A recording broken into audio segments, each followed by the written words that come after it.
Parliament అభ్యర్థుల ఎంపిక తెలంగాణ కమల దళానికి తలనొప్పి వారంగా మారింది.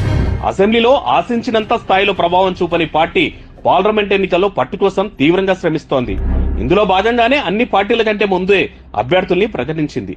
అయితే గెలుపే లక్ష్యంగా అన్న పేరుతో ఇన్ని రోజులు కష్టపడ్డ నాయకులను కాదని కొత్త లీడర్లకు, అది పారాషూట్ నేతలకు టికెట్ కట్టబెట్టడంపై గ్రౌండ్ లెవెల్లో కార్యకర్తలు గుర్రుగా ఉన్నారట. అయితే అన్ని చోట్ల ఎలాగోలా నేతల్ని కాంప్రమైజ్ చేస్తూ వస్తున్న కమలం పార్టీ నల్గొండ, హైదరాబాద్ స్థానాల్లో ఇంకా అసంతృప్తి జాలలు తగ్గలేదని తెలుస్తోంది. ఆ పార్టీకి హైదరాబాద్ సెగ్మెంట్ లో ఉన్న ఒకే ఒక ఎమ్మెల్యే రాజాసింగ్ బి పార్టీపై గుర్రుగా ఉన్నారనే టాక్ కమలం పార్టీని కలవరపెడుతోంది. క్యాండిడేట్ అనౌన్స్ చేసిన వెంటనే ఘాటుగా స్పందించారు రాజాసింగ్. ఆ తర్వాత ఎక్కడ పార్లమెంట్ సన్నాహక సమావేశాల్లోనూ కనిపించడం లేదు.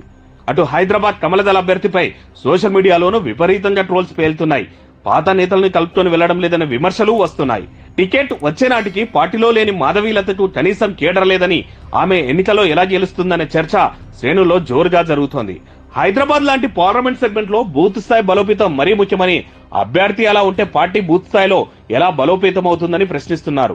మీడియాలో కనిపించి 2-3 నీతులు, శ్లోకాలు చెబితే గెలుస్తారా అనే విమర్శలు చేస్తున్నారంట ఆమె వ్యతిరేకులు. దీంతో పార్టీ సైతం మరో ఆలోచనలో పడ్డట్లు తెలుస్తోంది. హైదరాబాద్ టికెట్ ను మార్చే యోచనలోనూ ఉన్నట్లు గుసగుసలు వినిపిస్తున్నాయి. అటు నల్గొండ ఎంపీ అభ్యర్థిపై సైతం అసంతృప్త జ్వాలలు తగ్గట్లేదు.